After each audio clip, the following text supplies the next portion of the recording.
Musa aleyhissalam doğulanda anası onu tabuta koyur ve çaya atır, düzdür. Çay da gedir Fironun qəsrinin qabağına. Asiyaya verirlər tabutu.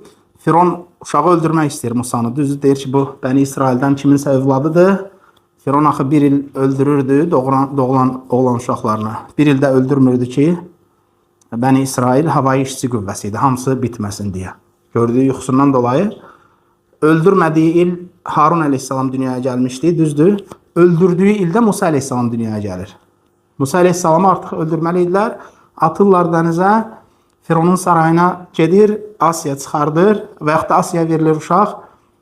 Firon öldürmək istəyir Musanı, körpə olarkən. Deyir ki, bu deyir, Bəni İsraildən kiminsə uşağıdır, qorxudan çaya atıb ki, öldürməyək. Və onda Asiya qoymur öldürməyə. Nə deyir? Allah Subhanahu Quran nə deyir? Fironun zövcəsi dedi ki, Qurratu aynul li və lək. Deyir, mənim üçün və sənin üçün göz aydınlığıdır bu uşaq. Onda İmam Təbəri rəhməhullah təfsirində deyir ki, onda Firon dedi ki, sənin üçün göz aydınlığı ola bilər, amma mənim üçün yox.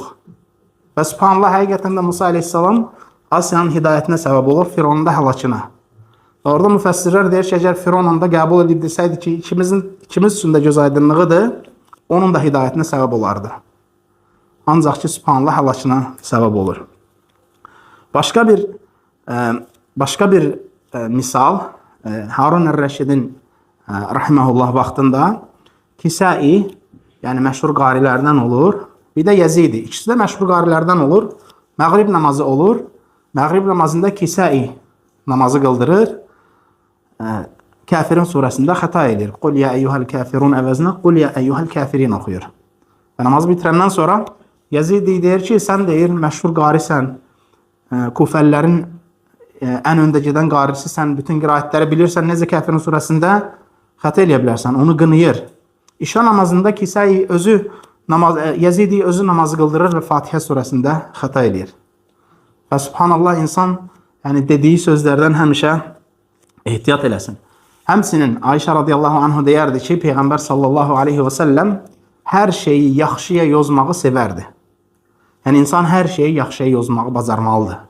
Yəni, pisə yozmursan, pis səninə qapılmırsan, olacaq hadisələri pis tərəfə yozmursan. Məsələn, görürsən ki, qardaşdır, iş görür, ticarət eləyir, həmişə pisə yozur. Mən bankrot olacam, müflis olacam, bunu itirəcəm, onu itirəcəm, uşağım belə olacaq, ailəm belə olacaq və s. Həqiqətən də onunla da görürsən ki, çox vaxt imtihan olur. Və bu cür sözlərdən çəkinmək lazımdır. Şəriət də bizə öyrədir ki, yəni xeyir danışaq, xoş söz danışaq. Zarafatca belə olsa, insan o cür sözlərdən istifadə eləməməlidir. Hətta yalan belə olsa, o cür sözlərdən istifadə eləməkdən çəkinmək lazımdır.